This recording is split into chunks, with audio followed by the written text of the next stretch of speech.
Good morning students. Once again I welcome you all on online classes of Jamna Krishan Junior High School.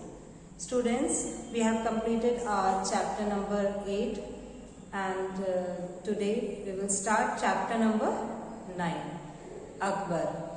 Theme 5, the Mughal Empire. It is on page number 86. Now today I will tell you about the Akbar's early years. Humayun returned to Delhi after 15 years and re-established Mughal rule in India. Shortly after regaining the throne of Delhi from Sher Shah's successor, he died in 1556 CE. In an accidental fall from the stairs of library, he died. Akbar, his 13-year-old son, was proclaimed emperor. He would rule the Mughal Empire for the next 50 years, 1556 to 1605 CE, and establish himself as the greatest ruler in medieval India. Bairam Khan, Humayun's faithful and experienced general, became Akbar's regent and looked after the affairs of the government on his behalf. The Mughal throne was unstable and insecure, threatened by the enemies on all sides. Adil Shah, the nephew of the Sher Shah, was determined to capture the throne of Delhi and re-establish Afghan rule.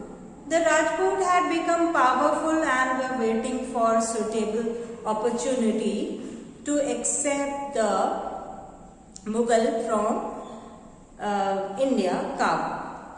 Kabul was occupied by the Akbar's half-brother who was ruling as an independent king. Second Battle of Panipat. Now we will discuss Second Battle of Panipat.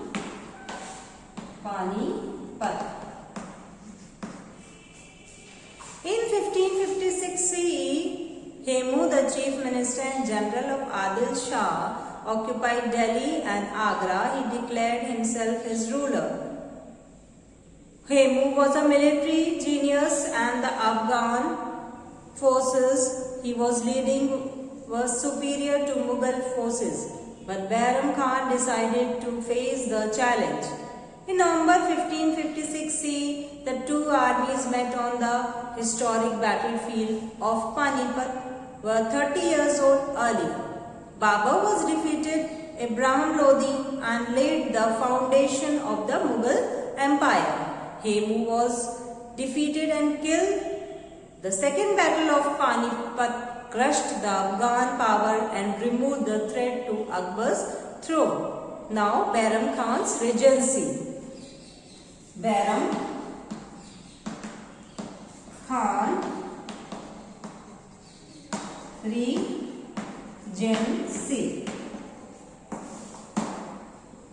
For the next 4 years, the experienced and the capable Bairam Khan managed the affairs of the state on behalf of Akbar. During this period, Bairam Khan conquered Gwalior, Ajmer and Jaipur, while Akbar spent his time in royal pursuits such as polo, hunting and camel riding. In 1560 CE, at the age of 18, Akbar decided to take charge the affairs of the state himself. So he dismissed Bairam Khan and assumed absolute power and authority. Conquest of Akbar. Akbar now embarked on a policy of conquest and annexation. His aim was to bring entire country under his control. Now, Central India. Malwa was annexed in 1561 CE. Its ruler, Baz Bahadur, was later given an important post in Akbar's court. Gondwana was conquered in 1564 CE, but it was later restored to the local ruler. Gujarat, which was a thriving center of the trade and agriculture, was conquered in 1572 CE. Bengal, one of the India's richest and most fertile province, was annexed after a 2 years campaign in 1574 to 76 CE. Now, subjugation of Rajputs. Subjugation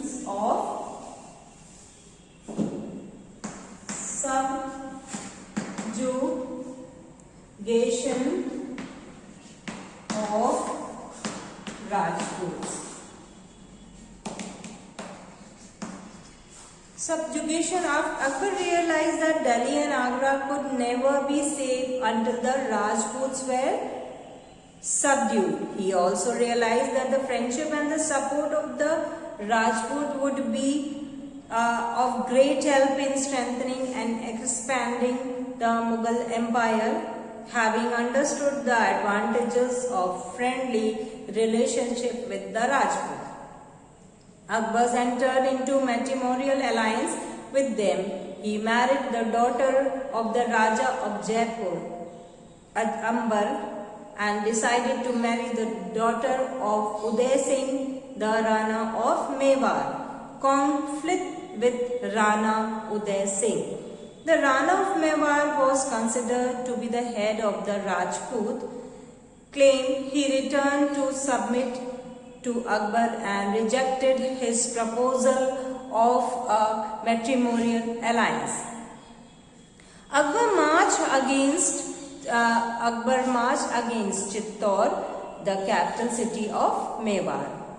Uday Singh escaped to the hills, leaving the defense of Chittor to Jaimal, the commander of the Rajput forces. For 4 months, the Mughal army tried in vain to capture the fort of Chittor. Resistance collapsed when Jaimal was killed. All the Rajput women performed Johar. The heroic Rajput rushed out in a desperate bid to destroy the enemy. They perished fighting. The capture of Chittor was followed by the fall of Ranthambore. By 1570 CE, practically all the Rajput princes had accepted Akbar as the overfall. Now, conflict with Rana Pratap Singh. Conflict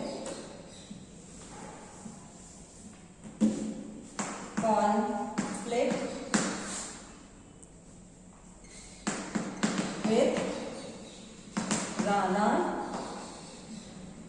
Pratap. Conflict with Rana Pratap Singh. The Rajputs of Mewar, however, refused to submit. Having lost Chittor, their capital city, they rallied along Rana Pratap, the valiant son of Uday Singh. After his escape to the hills, Uday Singh had built a new capital called Udaipur. After Uday Singh's death, Rana Pratap carried on a struggle against the Mughal with a great deal of difficulty. Rana Pratap organized an army and clashed with the Mughal forces in the Battle of Haldi Ghati in 1576 CE. The Mughal forces were led by the Rajput chief Raja Man Singh of Ambar. The Rajput were outnumbered and defeated by the Mughal army. Rana Pratap took shelter in a mountain fortress and continues his efforts to recover Chittor. He was able to recover part of his territory before his death but not Chittor. The memory of Rana Pratap Singh is still honored in Rajasthan for his bravery, courage and his heroic lifelong struggle to free Mewar from Mughal control. conquest of the northwest.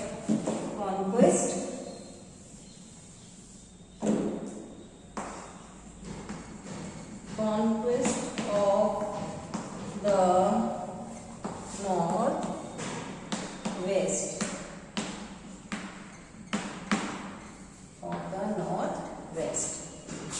In a series of campaigns in the northwest 1585 to 95 CE, Akbar conquered Kashmir, Kandahar, Lower Sindh, Eastern Balochistan, beside adding important territories to his empire. Akbar secured the north-west frontier, the Deccan campaign. Having expanded over the consolidated authority over north and central India, Akbar turned his attention to the Deccan by 1601 CE. He had annexed Berar, Khandesh and parts of Ahmednagar. Thus in 40 years, Akbar carved out an empire that stretched from the Hindu Kush mountain. Now I will tell you about the administration of Akbar. One of the greatest achievement of Akbar was establishment of an excellent administrative system. Central administration. To join together all provinces in the vast empire into a uniform unit, a strong centralized government was set up. The emperor was an extremely powerful figure. His decision on the matters military, political, administration. He was assisted by a team of minister and official. Appointment, promotion and dismissal of all officials, including commanders of the army, was the sole right of the emperor.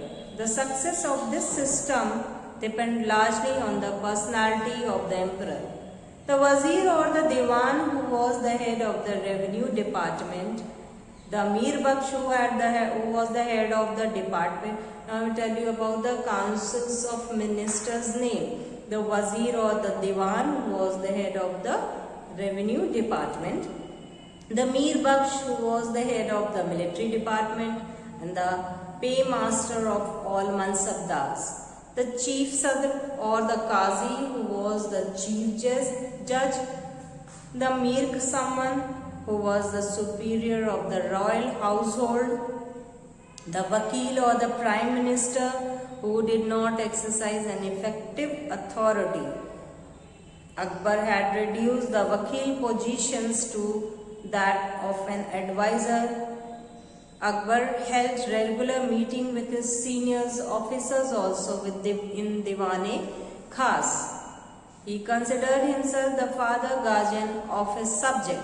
He would meet them in the Diwan-e Aam when he would receive petition, listen to their problems. Provincial administration. The vast empire was divided into 15 provinces of subas. A governor or subedar was placed in charge of each province. The subedar had control over both military and civil affairs. Diwan kept records of the land revenue. The provinces were subdivided into district or sarkars, which was further subdivided into smaller subunits of administration called parganas. Each of these units have a team government official managing their affairs and reporting to the corresponding official at the level immediate about them. Now, Mansabdar system. The Mansabdar system, the term Mansab means office or rank, and a Mansabdar is a holder of a rank in the administration.